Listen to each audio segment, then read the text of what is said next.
Okay. Good morning. Today I have finally found a book called Clever Rachel.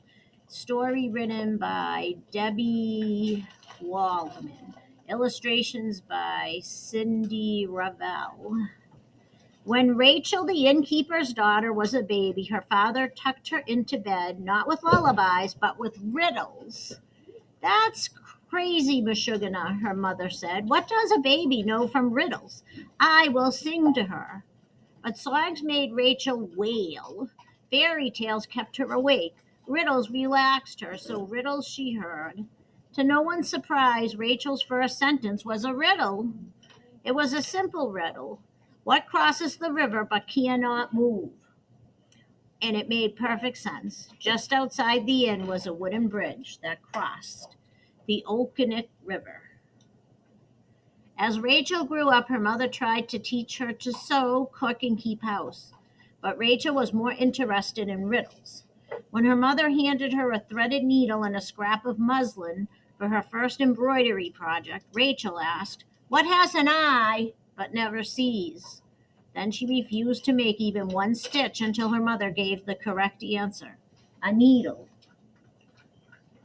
When her mother tried to teach Rachel to make kugel, Rachel said, "I am a box with no corners or sides. I hold a golden treasure inside."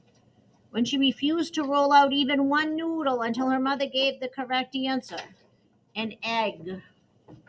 The first time Rachel's mother asked her to set the candlesticks for Shabbat table, Rachel said, "My life is short till I'm consumed. Wind will be my total ruin. I'm quickest when thin, slowest when fat, and I have scorched many a cat."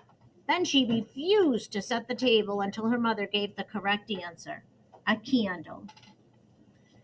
"Enough with the riddles," her mother said. So Rachel found a new audience, visitors to the inn. They were charmed by her endless questions and answers. Some presented her with riddles that were as simple as the ones she'd made up as a little girl. Others brought riddles that were like mazes with more than one path to the end. But there were always people who were determined to stump her with tricky riddles. Into this category fell Jacob, son of Reb Wolf, the baker. Jacob went to school all week and studied the Talmud, which any scholar knows is full of some of the thorniest problems in the universe. Rachel went to school too, but she studied sums and penmanship and candle blessings. Jacob knew this because his little sister Hindi went to the same school. Until Hindi started school, she had thought Jacob was the smartest person in the world. Not anymore. Now, all day long, it was clever Rachel this and clever Rachel that. "Rachel can solve any riddle," Hindi announced at dinner one night. "Well, I was awarded the highest exam marks in school history," Jacob reminded her.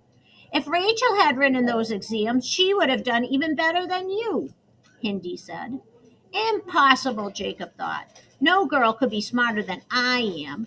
But just to be sure, he decided to visit Rachel. The next afternoon, when he should have been studying, Jacob marched over to the inn. Rachel was doing sums in the dining room. "What is the fastest thing?" Jacob asked her, not bothering to introduce himself. "What is the biggest thing? And what is harder to earn than money, but once you have it, can't be lost?" Jacob barely had time to cross his arms over his chest before Rachel responded. "The fastest thing is thought, the biggest thing is the earth, the hardest thing to earn is respect." She closed her book. "Have you more?" she asked politely. "I do love riddles." Jacob was stunned. Rachel had devoured his best riddles the way his father's customers devoured fresh rugula. He was about to say so when he was distracted by a loud noise at the inn's door. Standing in the entry was a young woman who might have been beautiful had she not looked so distraught. "My name is Miriam," she said. "I hear there is a clever child at this inn, one who is good at solving riddles." "I am happy to help you," Rachel said, but Jacob's voice was louder. "My name is Jacob," he announced, stepping in front of Rachel. "But I'm the one you're looking for, Rachel protested. Miriam didn't seem to hear her. She was too busy firing her riddles at Jacob. Impossible to touch, but easy to feel. It's sweet as honey and hard to conceal.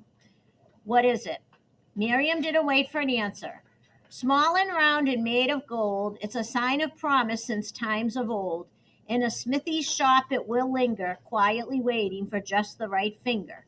What is it? Miriam asked. And please, can you tell me what is a gift that is not a gift? Jacob couldn't find the answers as quickly as Miriam was asking the questions, so he stalled for time.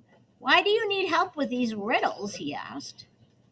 Because I can't figure them out by myself, Miriam replied. She began to cry.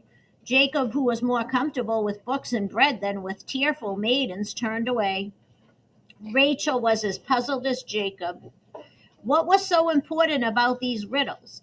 Why was it necessary to have the answers so quickly? But she didn't want to upset Miriam further with more questions. Please sit while this clever boy solves your riddles, she said kindly, handing Miriam a cloth to dry her eyes. She glared at Jacob. Impossible to touch, but easy to feel, Jacob muttered. Why couldn't she have easy riddles? They're only hard because you don't know the answers, Rachel said so quietly that no one could hear her. Do you know what a smithy makes that would linger? Jacob whispered hopefully. I might, Rachel said. You don't, he retorted. Neither do you, Rachel snapped. Please, Miriam interrupted. I need my answers. Rachel wanted so badly to solve the riddles, but that would mean helping the very boy who had come to the inn acting as if he was a king, and she was his servant. If she helped Jacob, he'd take all the credit.